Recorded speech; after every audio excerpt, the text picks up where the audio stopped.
I won't forget that morning, not if I live to be 100. I counted the men as they marched out of the yard. They'd hardly slept for weeks. We of the CID had slept even less, but the nightmare that kept us awake was all the same nightmare.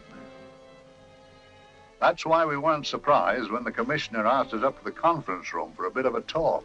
He'd talked to us plenty, we knew that. It didn't help any to know what was ahead of us.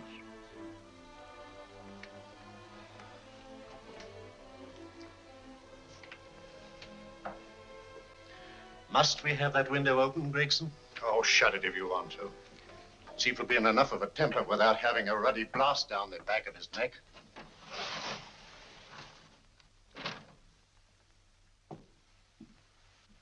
Gentlemen, the commissioner.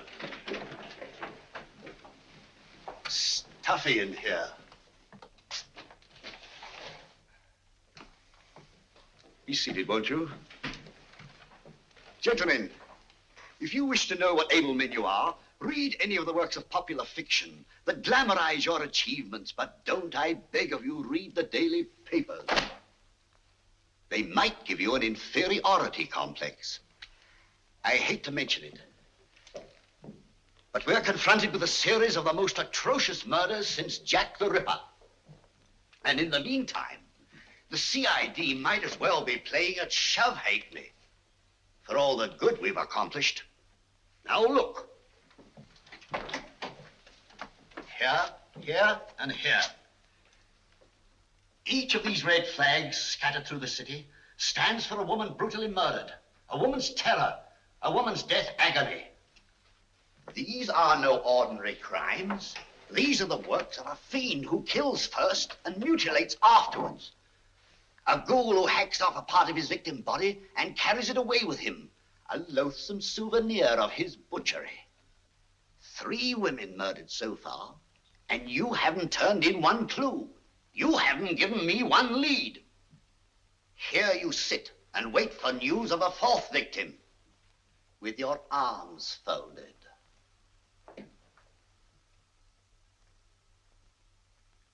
Well, we hadn't long to wait.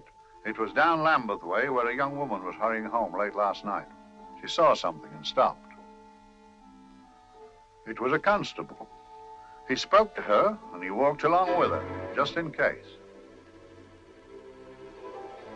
He saw her go down the stairway to the basement lodging where she lived. We can only surmise what happened after that.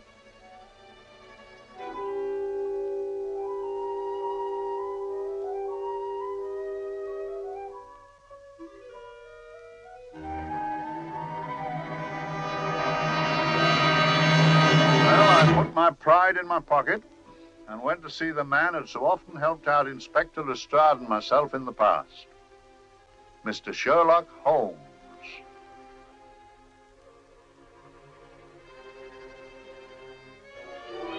If ever a man needed help, I did.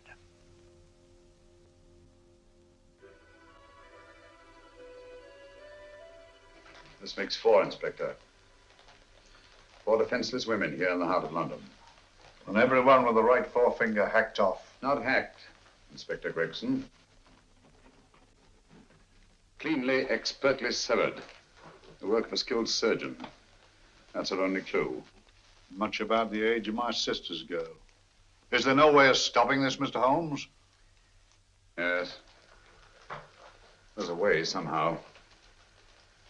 The fiend that did this. I promise. I promise. We've nothing to go on. That's the rotten part of it. We can't get far without knowing the motive. Well, at least we know what the motives were not. It wasn't robbery, nor passion, thanks be, nor yet vengeance. Because they all came of totally unrelated families. Steady, Inspector, steady. Sorry, Mr. Holmes. I don't turn a hair when it's a bloke that can look after himself. A little slip of a thing like that. Yes, it's horrible. Come on, let's get a drink.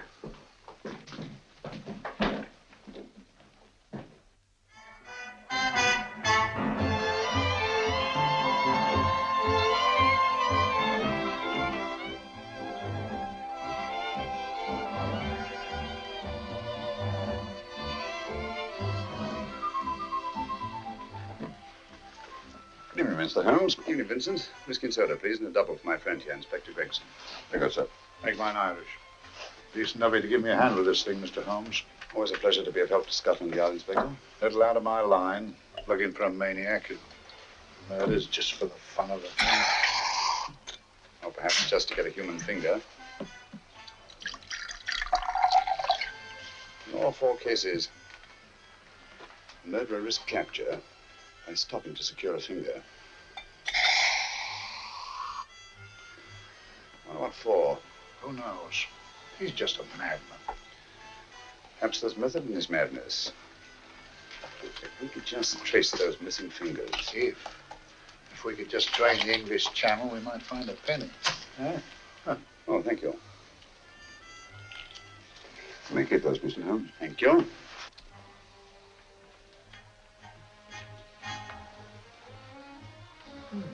Sir George Fenwick, isn't it?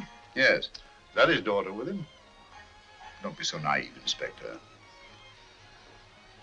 You know everyone, don't you, darling? Well, hardly. A week ago, I didn't know you. A week. How fast it's gone.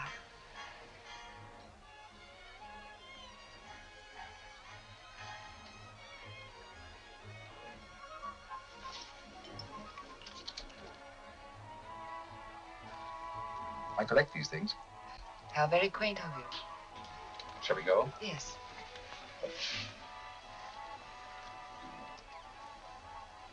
What are you looking at, Mr. Holmes? Look here, a very handsome woman. Not for want of the purple, but giving an excellent imitation. Would you like to come to my flat for a nightcap? Lovely idea. Yes, isn't it?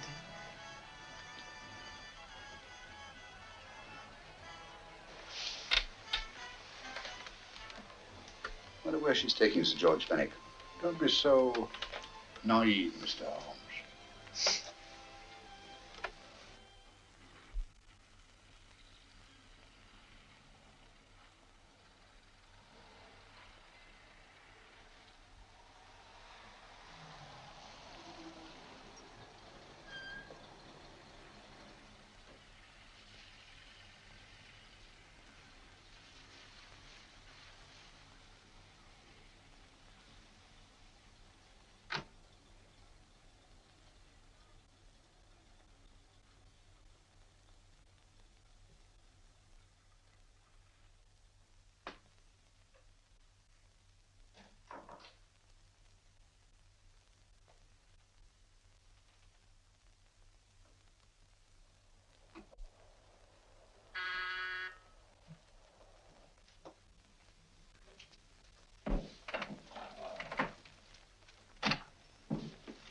Good evening, Mum. Hello, Grandon. Any messages? No, Mum. Thank you. Drinks, Grandon. One of your nice surprises. Yes, Mum. I say, you don't mean that... Grandon's a marvel, aren't you, Grandon? Yes, Mum. You wouldn't believe the things she can do. Ah, charming place. Delightful. Really? Do you think so? I'm so glad. Do sit down. Do you mind? Do I mind? What a question. I don't mind anything, really. Except not being with you. Now, you really don't want me to believe that, do you? Not too seriously. Good. We're both quite grown up, aren't we? Quite.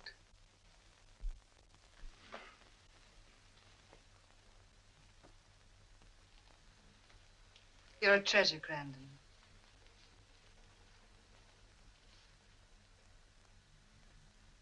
And lower the lights a little as you leave.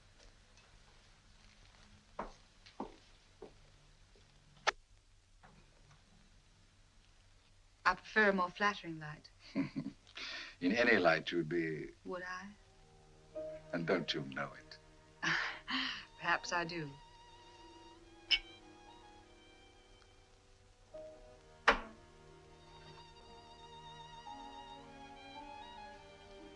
Oh, that priceless woman.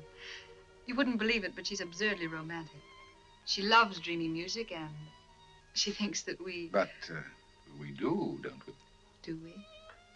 Well, it's rather soothing, restful. Yes. And we all need rest at times, like tired children who played too long. You've played with wooden soldiers, I suppose. Funny. Hadn't thought of that for years. Toy boats were my special joy. Anything I could set afloat anywhere. Like this. And this. Toy boats sailing into the Never Never Land. The land of beautiful dreams. Look. Look, odd, isn't it, how the light is reflected?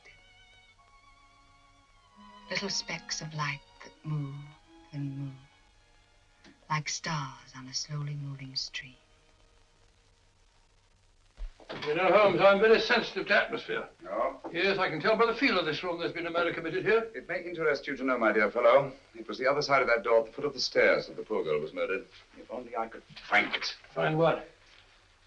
The one thing these unfortunate victims have in common that might give us a motive for these murders.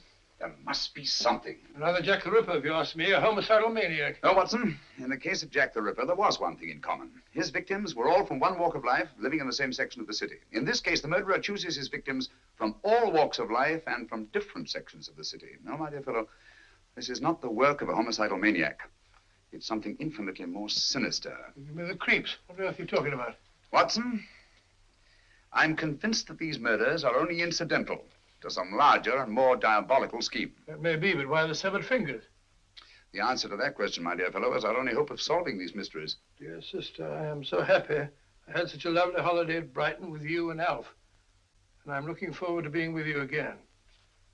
Poor little thing. Sort of raises a lump in your throat. I can picture her sitting here happily writing this letter. And I'm not bit realizing that she's shortly going to her death. Hello? Gregson. Oh, there you are, Mr. Holmes. I've been looking for you everywhere. What's happened? Murder in Edgware Road, not half an hour ago. Woman? Yes. And the right forefinger cut off clean.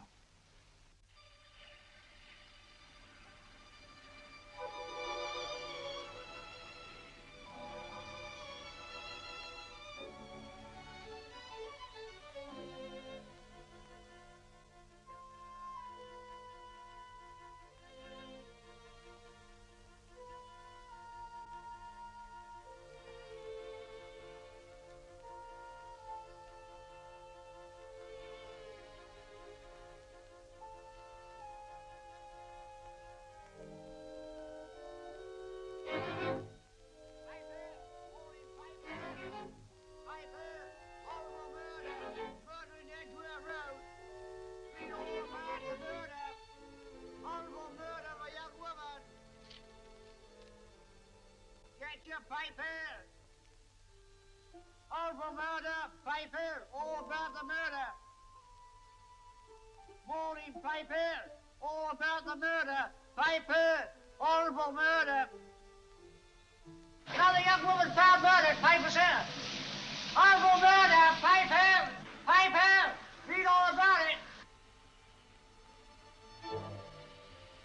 Get your Piper! Murder in Edgware Road! Horrible finger murder. Shocking murder. Murder in Edgware Road. Horrible murder of a young woman. Read all about the murder.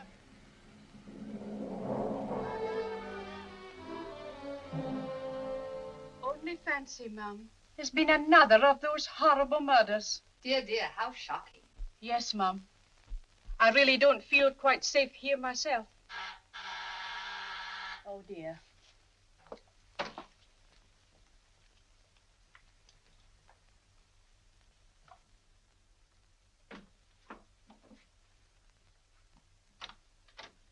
Why, Sir George! I must see Miss Marlowe at once. I don't know if she... I must see her. Where is she? Lydia. Why, Sir George, what is it? What happened? I don't know. You'll have to help me. You've got to help me. But I don't understand. Listen, I woke up a few minutes ago in a cheap boarding house off Edgware Road. I don't know how I came there. I don't know when. The last thing I remember is being here with you. Calm yourself, Sir George. When did I leave here?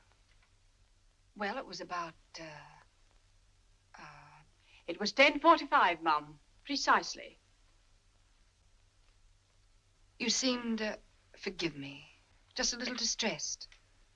Detached, not interested. I thought I'd said something to offend you. I don't remember. I can't remember. Tell me, has this happened to you before? Before? Well, there is such a thing as amnesia, you know. If it was 10:45 when I left you, it was 9 this morning when I woke. Over 10 hours lost. 10 hours that I can't account for. And in my pocket when I woke, I found... Yeah, in my pocket. That isn't...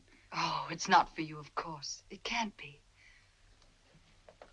Excuse me, Mum, but there's a man asking to see the gentleman.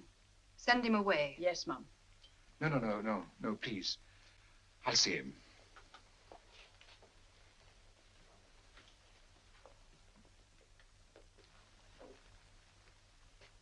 Well?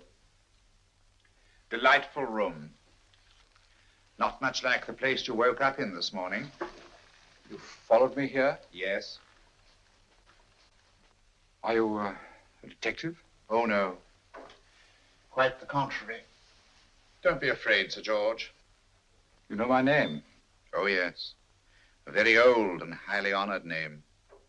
And being the bearer of such a name, and also a very wealthy man, I thought you might care to possess yourself of this trifle. Rather than let it fall into the hands of the police. It is yours, if I'm not mistaken. The initials, GF. Where did you get this? It came out of your pocket. I saw it fall, but you never noticed. You were very busy, bending over something with a knife. Then you put something in your pocket.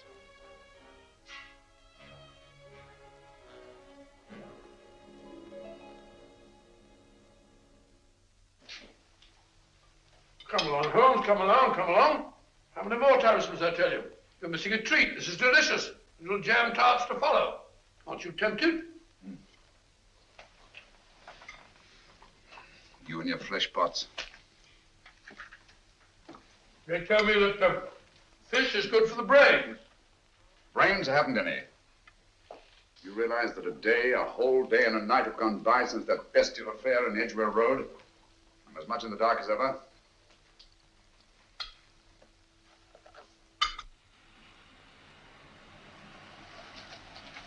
Hello, here comes a client, unless I'm very much mistaken.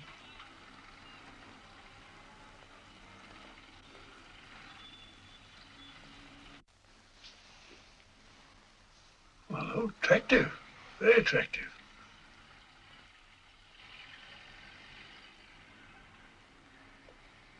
Obviously, she left home under the stress of some very great emotion.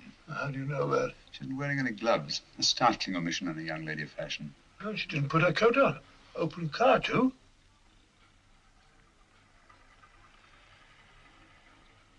Furthermore, there's something in that bag she wants to show me. What makes you say that? The bag doesn't match her dress, indicating it was picked for size rather than style, to accommodate some bulky object. You amaze me, Holmes. Elementary, my dear fellow.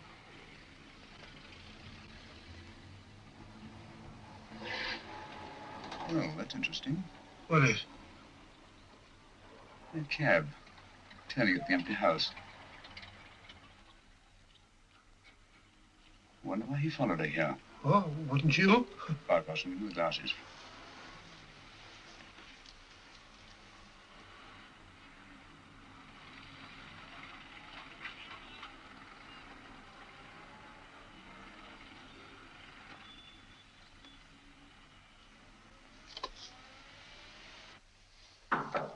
Oh, we shall soon know. Yes, Mrs. Hudson?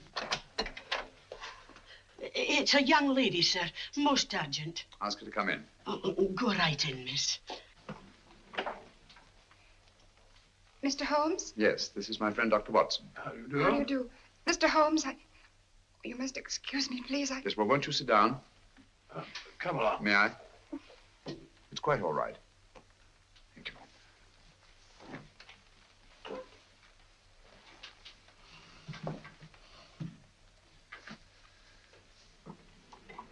Now try to control yourself, Miss Fenwick. You're with friends. You know my name? No magic, I assure you. I've often seen your picture. You're the daughter of Sir George Fenwick, aren't you? Yes. It's about my father that I... What about your father, Miss Fenwick? Oh, I don't know what to do. He's always been the nicest, dearest person. Only since Mother died. Yes, we do. We know. So I didn't think anything of it when he was away all night before last. But he didn't come home until yesterday at tea time. Didn't come in for dinner at all. Just paced up and down in the library hour after hour. I begged him to let me in, but he wouldn't. Steady, steady. Now take your time. I couldn't sleep a wink last night. Then I started hearing things. Hearing things? What sort of things? I heard someone in the garden underneath my window. Then I saw a figure moving down the garden path. And I recognized my father. Stealing through his own garden like a thief.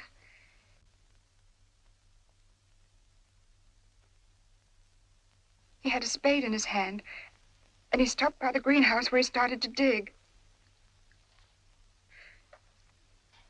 This morning, at daybreak, I stole out into the garden and found this.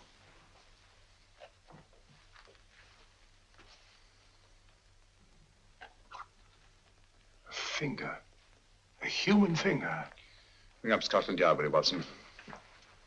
Ask them to get hold of Inspector Gregson and tell him to meet us at once at George Fenwick's house, Kingston. Operator, get me Scotland Yard quick. Where's my father, Norris? He's still in the library, miss. Thank you. We'll see him right away. Will you come with me, please? Thank you. I got your message, Mr. Holmes. Yes, indeed. Dad, may I come in? Dad. It's funny. He doesn't answer. You mind? Please do. Thank you. Watson, quick. Oh, Come along, no, my dear. no. Take charge, Miss Fenwick, please. Sorry, sir. Now, miss, please. Please come along with me.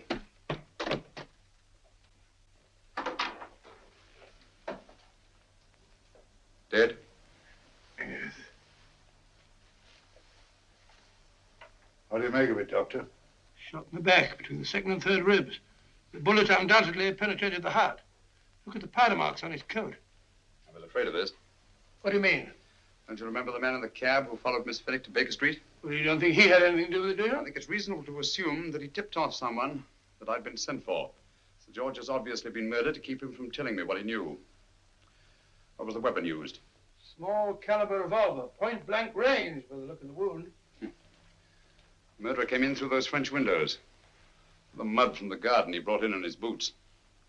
Sir George must have surprised the intruder. Passed the room to him here. What follows, we can't tell. But from the location of the wound, I'd say that he turned his back for a moment, and as he turned, the muzzle of the revolver was placed between his ribs and one muffled shot fired. And you mean to say he kept on going, even after he was shot? There's no doubt about it. Look there. The trail of blood leads us back to the desk. Something Sir George was after. Something. I know. He was trying to summon help, poor chap. I don't think so, Watson. There's the bell pull by the fireplace. No, you'll notice from the trail of blood that Sir George made straight for this desk here. I wonder, there was something he was desperately anxious to get. Hello. His right hand's clenched. That's perfectly natural.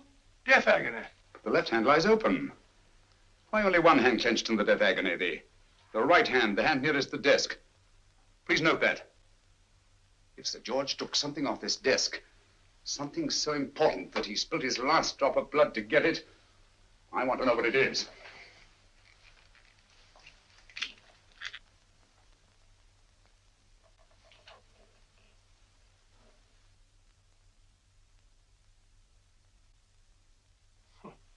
Nothing but an ordinary match folder. Where does that lead us? I imagine to something very important, Gregson. This match folder's from Pembroke House. Why shouldn't it be? He was there, you know. We saw him yesterday. Yes, but the effort he made after he was shot to get hold of this match folder. It's just possible he wanted someone to remember Pembroke House.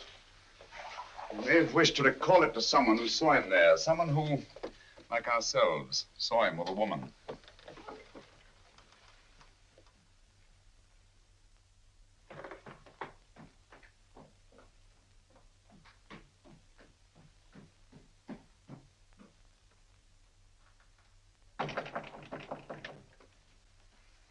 Come in. Oh, Dr. Watson, this came by hand from Mr. Holmes not 10 minutes ago. Thank you, Mrs. Hudson. That would be the report from Sir George's bank. Report from Sir George. Oh, really? Don't you remember his daughter told us that he'd just closed his account? Had it looked into at once.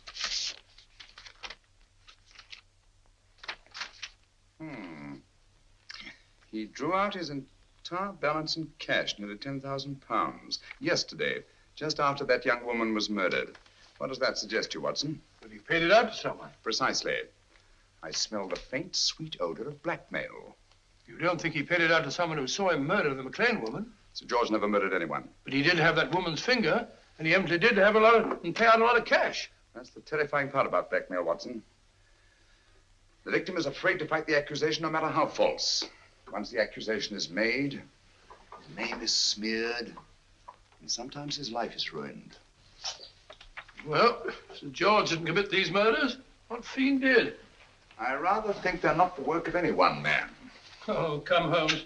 You don't expect me to believe there's a whole organization going about killing people and chopping off their fingers? No, it's possible, quite possible. Well, whoever's behind all this thing must be out of his mind. On the contrary, my dear fellow, if my assumptions are correct, this little scheme has behind it the most brilliant and ruthless intellect the world has ever known. You don't mean Professor Moriarty? I do. Oh, steady, Holmes. You've got him on the brain. This is the third time in as many months you've suspected him of unsolved crimes. He's dead, you know. Is he? Is he? You know he is. He was hanged in Montevideo, well, over a year ago. I know that someone was hanged in Montevideo under that name. But I'll stake my reputation that Moriarty is alive and here, now in London. Hello? Yes, but Dr. Watson, wait a minute. You me? Well, yes. This is Dr. Watson speaking. No, I'm afraid I've retired. I don't practice anymore. What? Oh, that's a different thing. An emergency case. Well, just a minute. Yes? Yes, well, see that she's not moved. Remember that? Don't touch her till I get there. Fractured case in McCardle's Mews. Heavy woman. 14 stone. Look at dust. 14 stone. Just the sort of person who would hoist herself up on a stool to feed the canary. There ought to be a law against fat people. Keep it little dicky birds. Well, so long, old man. I shan't be very long. I haven't used that bag since I brought little Amelia. What's her name in the world? She grew up to be a very unattractive child. Oh, who wouldn't with a name like Amelia? Oh, Amelia. Amelia.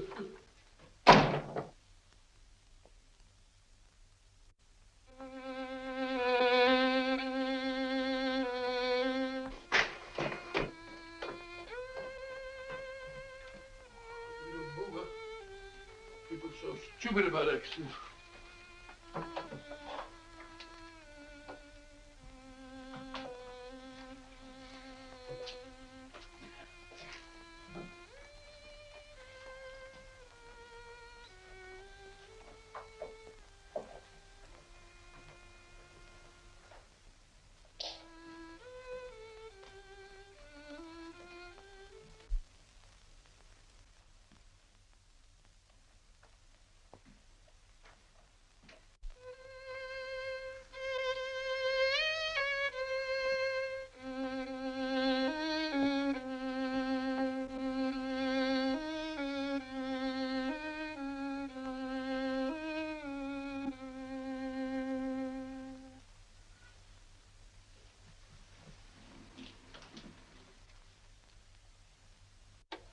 Oh, Professor Moriarty.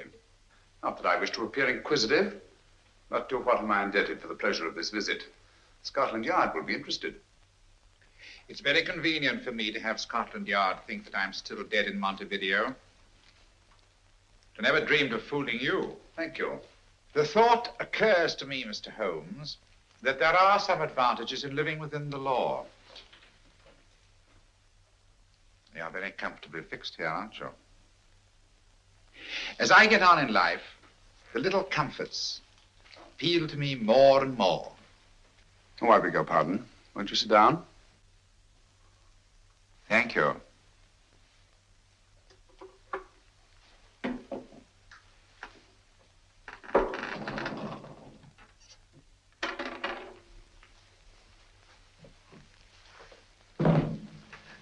And now, Professor Moriarty, what can I do for you? Everything that I have to say to you has already crossed your mind. And my answer has no doubt crossed yours. That's final? What do you think? I shall not rest until you are hanged for the finger murders.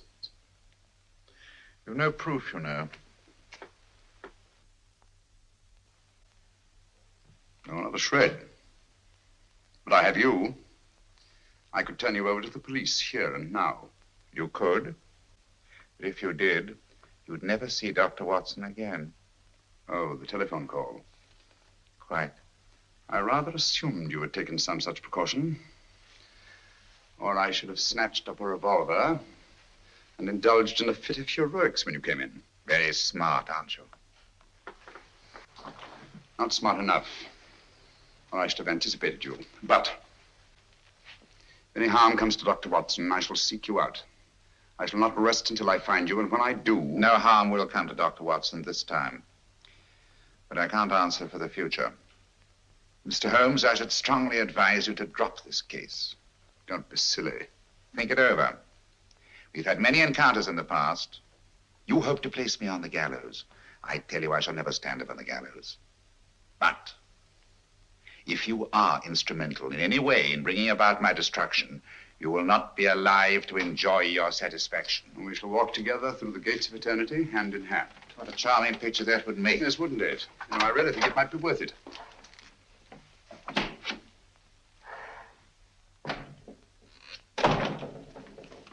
Shoelaces, Governor? Tuppence a pair.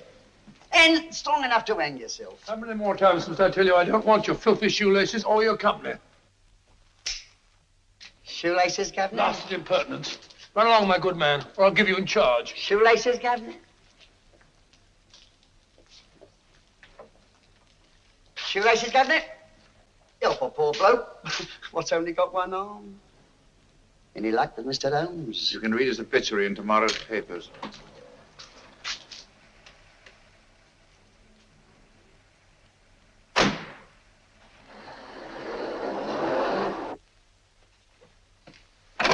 Oh, there you are, Watson. Come in. I was, just going out to look for you. Look for me what for? Suppose you don't think I know my way about. Well, you're right, I don't. Blast all practical jokers anyhow. Know where I've been? On a wild goose chase. Exactly. There's no such number in McCardle's Muse. Some fool's idea of a joke. Did you see anyone? No, nobody especially. Only a whining old idiot selling bootlaces. Persistent beggar, wasn't he? Stuck to you like grim death. Huh? How do you know? And finally left you for someone who looked like Better Pickings. Someone, my dear Watson, was Professor Moriarty himself. What? He's just called on me. Moriarty here and you let him go? But you must be out of your mind. Why? Well, he bluffed me into believing that he was holding a friend of mine as hostage. Friend of yours who? Oh, nobody very important, just a fat, lazy fellow. Medical man, I believe. Medical man? Do I know him? Yes, I think you do. A fellow by the name of Watson. Watson? Never heard. Who? Me? I'm afraid so, old fellow. Your street hawker's job was to do away with you in a certain contingency. And you let Moriarty go? Because of me? I had no choice. I can't afford to lose you, old fellow. Well, it's very decent of the old chap, I must say, but... I wish you'd nabbed him. We shall, never fear. I know the motive for the finger murders. All I have to find out now is the method used with the blackmail victims. Method? Yes. How does Moriarty get them to the scene of the crime? How does he plant those severed fingers on them? And how does he scare them into believing that they may have committed those atrocious murders themselves? Curious.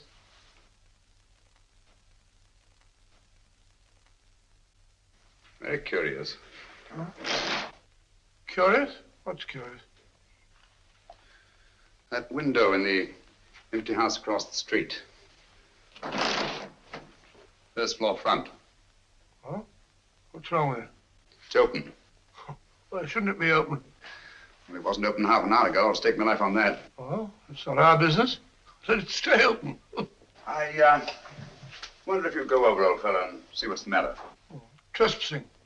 Against the law. Very well, I'll go myself. Oh, well, if you're going to put it like that, ridiculous waste of time. Going about shutting windows at this hour of the night. Yeah, you better take this torch. Well, take what?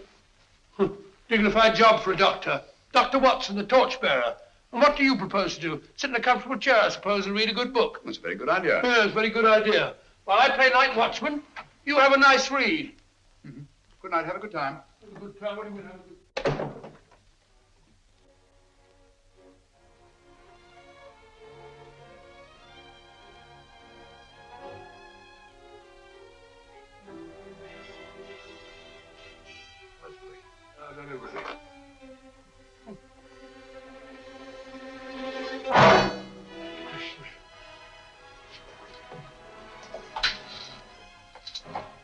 This is for?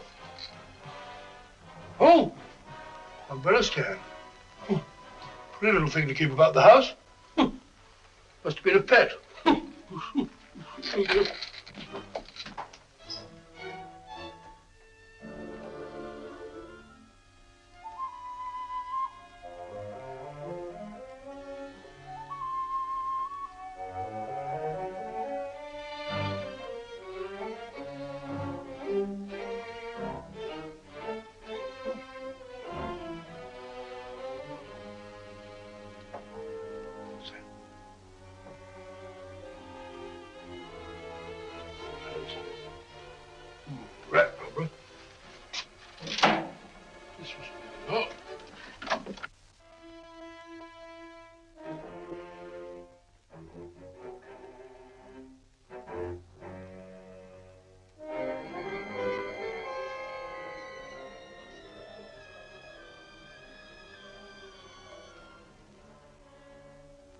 He sits comfortably reading a book.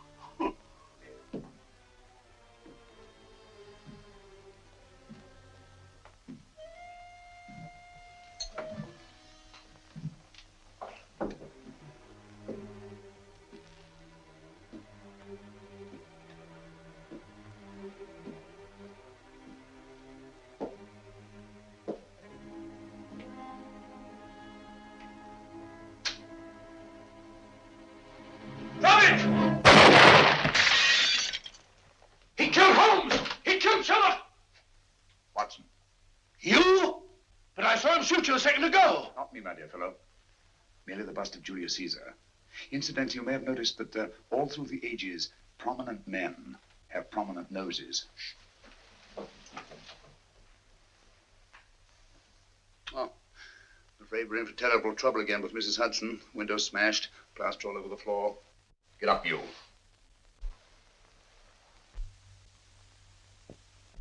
Corporal Williams, Middlesex Regiment. Discharged from the army as physically unfit. Papers seem in order.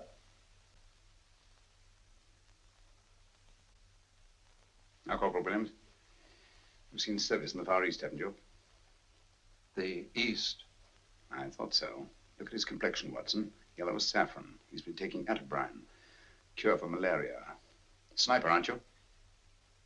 Sniper? Hmm. Why did you try to kill me? I had to kill him. I had to. Oh, snap out of it. Stop it, Watson. He's shamming. No, he isn't. Who told you to kill me? She told me. She told you? She told me I couldn't miss. Well, luckily you did miss, you murderer. He isn't a murderer, Watson. Listen, Corporal Williams. She told you you had to do it, didn't she?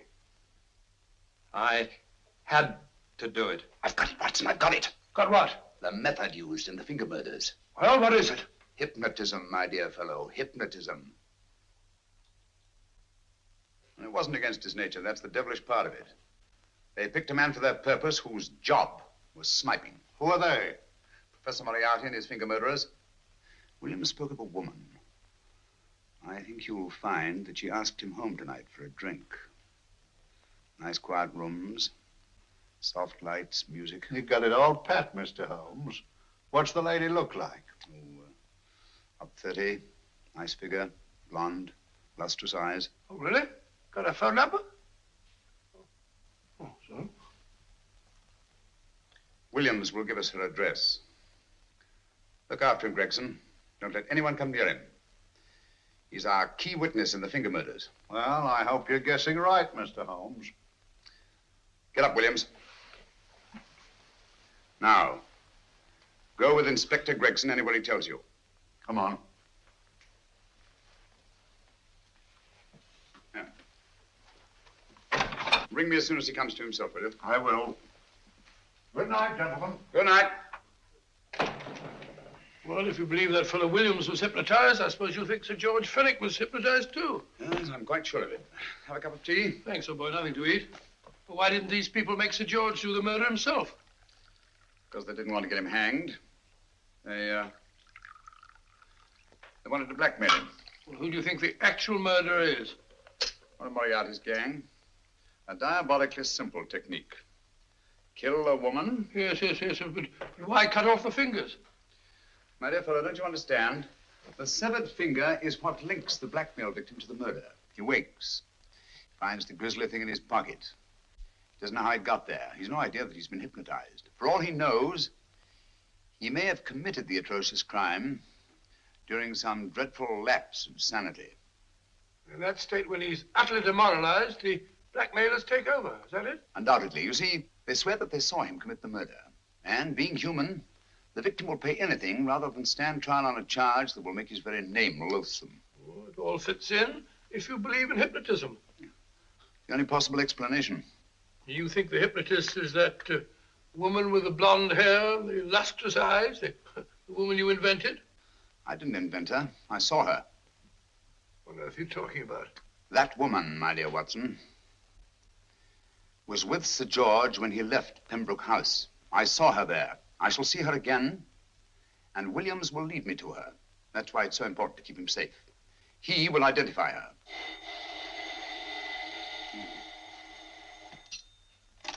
Hello? Yes? Inspector Gregson? What? Well, get every constable in the district. Yes, I'll be over at once. What's happened, Holmes? Williams is missing. Great Scott! Come on.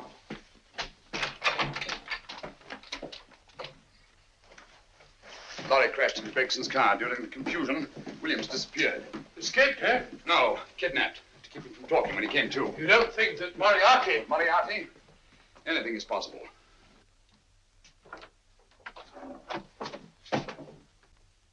Williams! Dead. You see, anything is possible.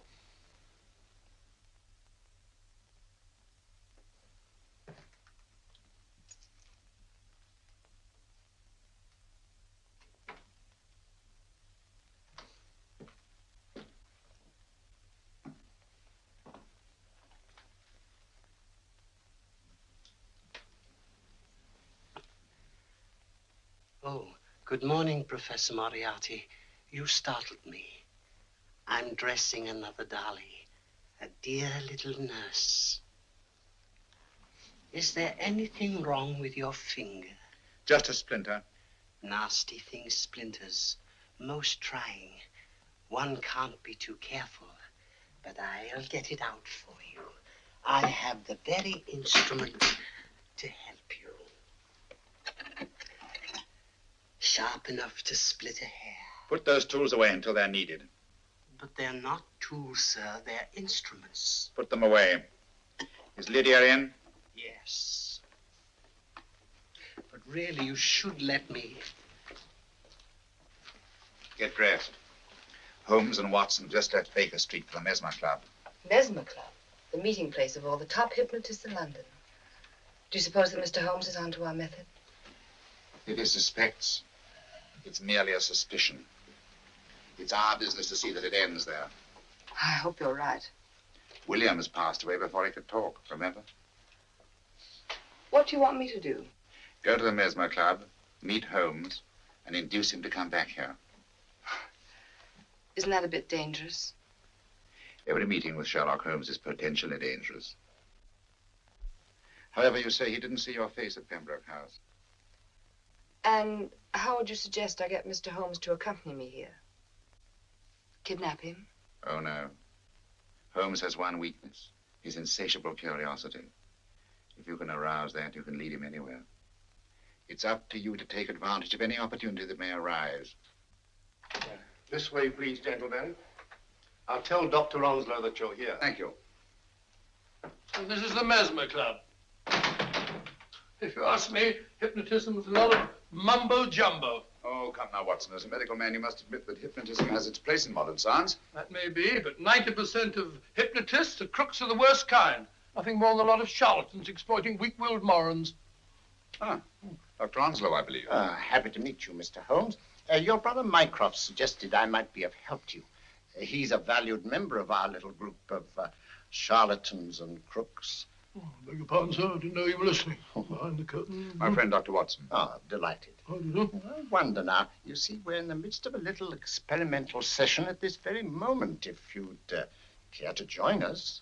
Oh, certainly, certainly. That'd be very instructive. Oh, well, will you follow me? Thank you. In treating his patients. But today, the therapeutic value of hypnotism, as we now call it, is conceded by innumerable physicians. Especially is it of value in surgical cases where the administration of local or of general anesthetic is inadvisable. Inadvisable poppycock. For the sake of latecomers, I may say that I have placed this subject under profound hypnosis. In this condition, he can feel no pain, even under applications which normally would be excruciating. Excruciating? You excuse me, please. Carter, you are having a peaceful sleep. You feel nothing. Your arms and your hands are without sensation. Mowbray, the long needle.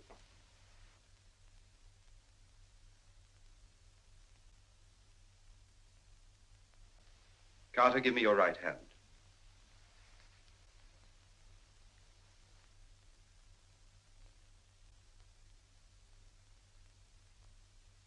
As you observe, the needle has been thrust completely through the subject's hand. No feeling, no pain. This lack of feeling is the one infallible test of profound hypnosis. Nonsense. Fellow's full of drugs. Oh, isn't he? Definitely not, Doctor. Wake up, Carter, wake up. You feel well and rested, remember. No pain anywhere. Wake up, wake up. I say, when are you going to begin? All through, Carter. Stand up. This way, sir. And, are these all the people that come here? Oh, no. Others keep dropping in all the time. I suppose it's all right for those who believe in it, but of course, I'm a professional man myself. Then you don't believe in hypnotism, Dr. Watson? I don't deny that there are certain types of hysterical, feeble-minded people who go around if you point your finger at them. But anyone with an ounce of character... How right you are. You see right through our little artifices, don't you, Doctor? Right through, my dear sir. Right through. Quite so. But with the feeble-minded, as you say... excuse us, Mr. Holmes. Certainly. Step over here, won't you? Certainly, sir. Anything to oblige. Let me show you how easily we charlatans take advantage of them. Now, sit down, Doctor. Now, we set a thing like this in motion. It's wonderful, the attraction on the feeble-minded, of course. The continuous motion, if they just let themselves follow it. Of course, you could stare at it till doomsday, Dr. Watson, with no effect at all. Still, it might make you a little drowsy, like the white ribbon of road at night when you're driving.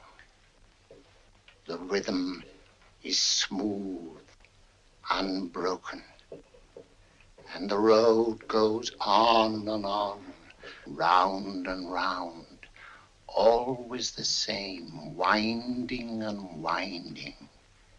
And you're drowsy, you're tired. Let the road come into you, as it were. The long road, the smooth road, the road to sleep. Sleep.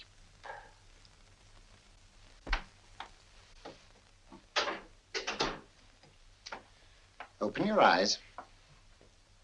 Stand up. Turn around. And now, Dr. Watson, you're on a holiday in Scotland. The country is amazingly beautiful. We're coming to a stream. It isn't deep. Better take your shoes and socks off.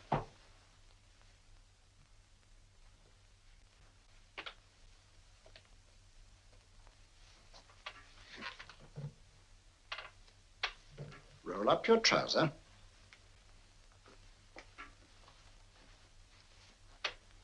That will do. The other leg is waterproof. Turn around. Mind the pedals.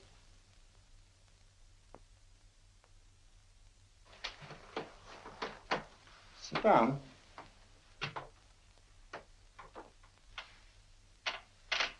Wake up now.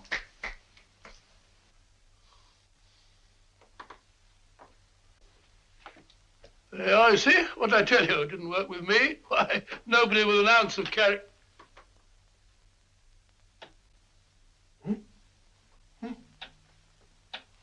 I think you'll need these.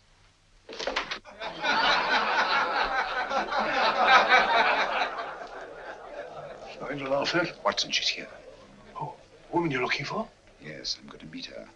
Perhaps I can induce her to take me to Moriarty. Do you think it's wise, Holmes? May not be wise, but it's essential. After all, I've held me on with Moriarty in the past. But isn't it dangerous? She might be a hypnotist. My will isn't stronger than hers. I deserve to be hypnotized. I feel I must protest, Dr. Onslow. I was told this was a gathering of serious students of a great science, and I find myself in a company of buffoons. Oh, my dear madam. Elliott's and Esdale Brain. Were those men martyrs for the truth? That you may laugh over your childish, cruel tricks? I must say I'm in complete agreement with you, madam. This was a most unnecessary performance, Dr. Onslow. Beg your pardon, sir. My name is Holmes, Sherlock Holmes. At your service, madam. Thank you, Mr. Holmes. I'm afraid I've created a rather embarrassing situation. But you see, I'm interested in the serious study of hypnotism. So am I, too. Perhaps we have something in common, Mr. Holmes. Perhaps we have. Would you join me for a cocktail at Pembroke House? I should be delighted. Good.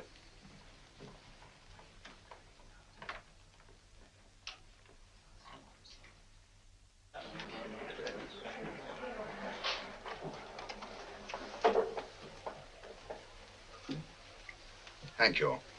I didn't know there was such a pleasant place in London. It was so nice of you to suggest our coming here. I thought a little pick-me-up would do us good. You mean you thought I looked... I like the way you look. Thank you. I suppose I did lose my head a little at the Mesmer Club. But you see, hypnotism is almost a religion with me. I know so well what it can do to help, heal.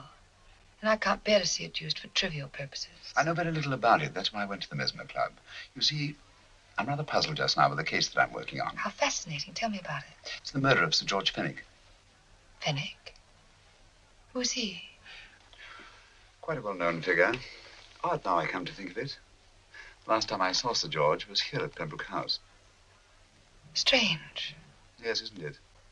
He was sitting, I believe he was sitting at this very table. Cigarette? Thanks. Do go on. There was a charming lady with him. He was lighting a cigarette.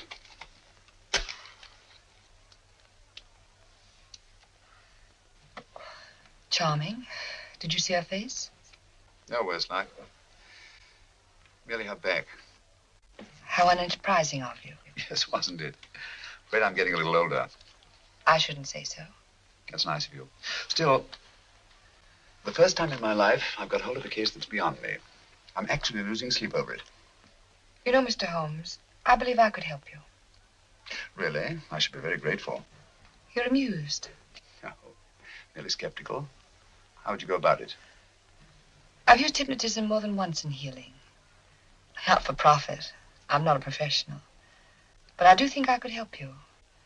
If you care to. I can't think of a pleasanter experience.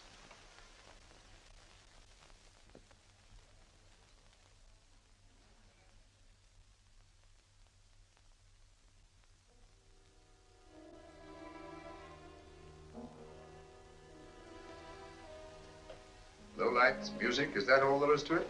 You must relax, Mr. Holmes. I'm afraid you're a rather difficult subject. So I thought perhaps a little help. Materia medica might be advisable. Drugs?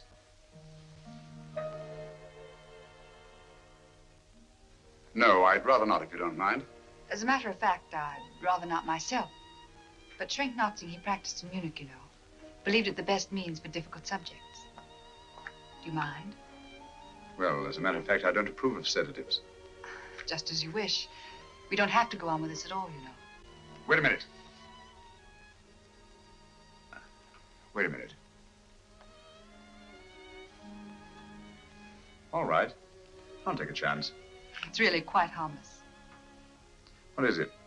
Cannabis japonica, an oriental soporific. You'll need water.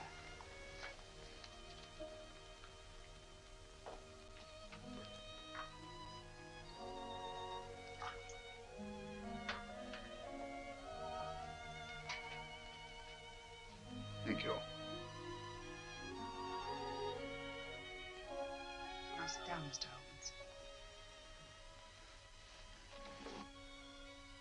Holmes. You'll feel yourself growing drowsy. Don't fight it. Give in to it. Because you do want to sleep, you know. Just fix your eyes on this one white flower floating on the water. Empty your mind of every other thought. Follow the motion of the water. So smooth, not a ripple. Waters of forgetfulness. Steady, deep, strong. Strange, isn't it? How the light is reflected. Little specks of light that move and move.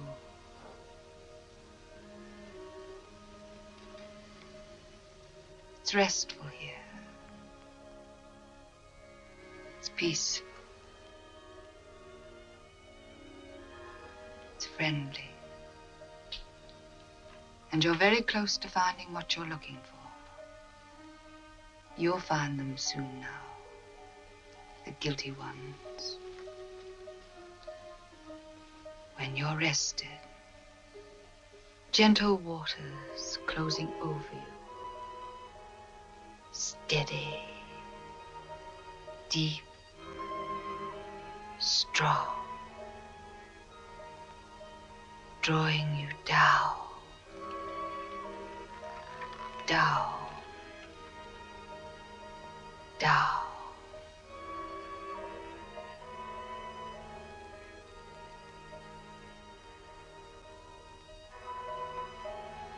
Sleep. Sleep. Sleep.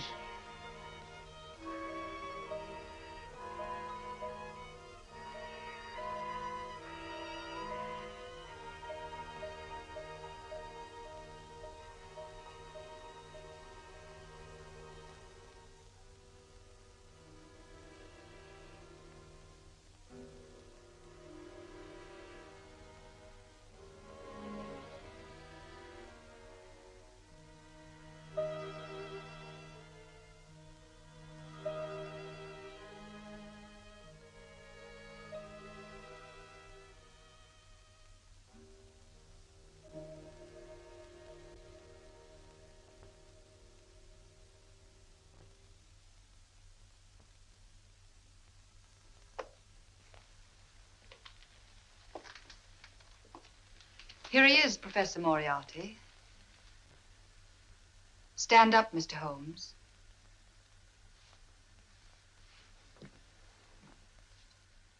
Open your eyes.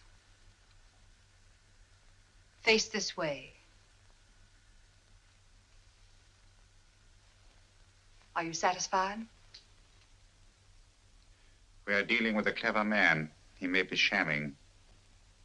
There's just one infallible test for profound hypnosis. You ready, Dr. Simnel?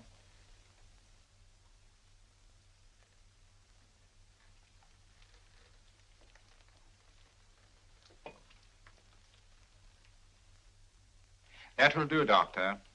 He couldn't fake insensibility to the knife. I congratulate you, Lydia. Turn round, Mr. Holmes. Now walk to the desk.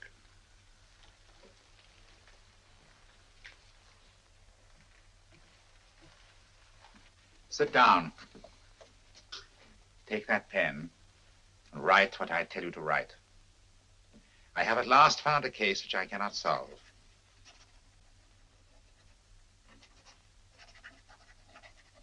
I have outlived my usefulness.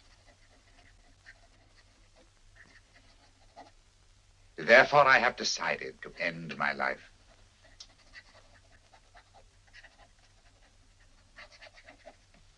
Sign your name. Now blot it.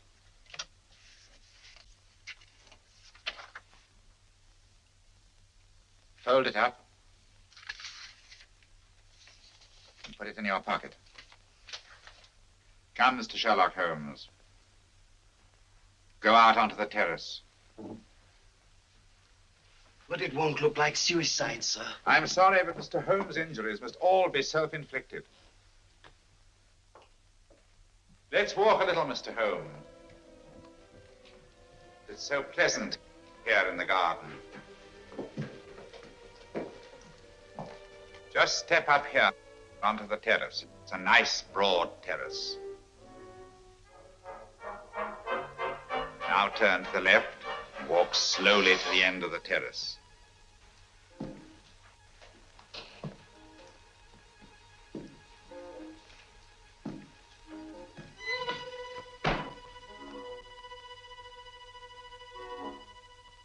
Don't stop. You must walk to the end, you know.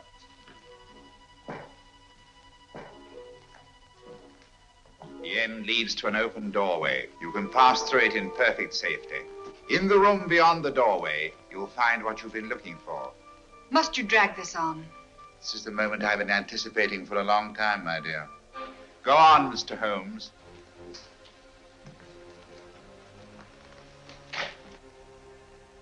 Through the open doorway, you will find the man responsible for the finger murders and the death of Sir George Fenning. Professor Moriarty. Holmes!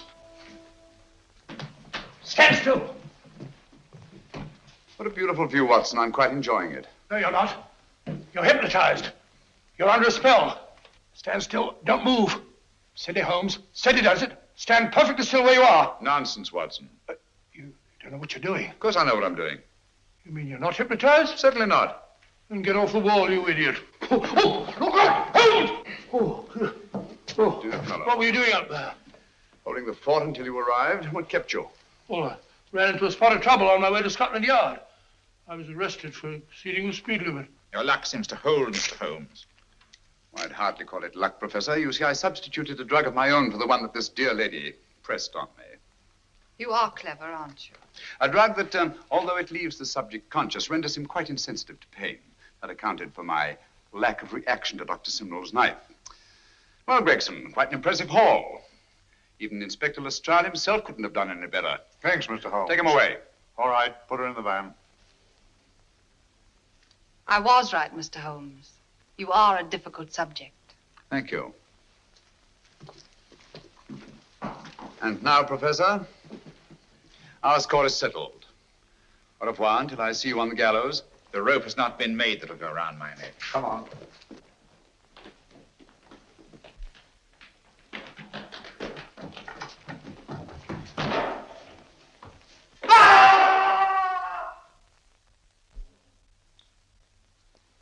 I'll take care of things, Mr. Holmes. Thank you, Inspector. Come on. An evil man, Holmes, but what a horrible death. Better than he deserved. What are you thinking of? I'm thinking of all the women who can come and go in safety in the streets of London tonight. The stars keep watch in the heavens. And in our own little way, we too, old friend, are privileged to watch over our city.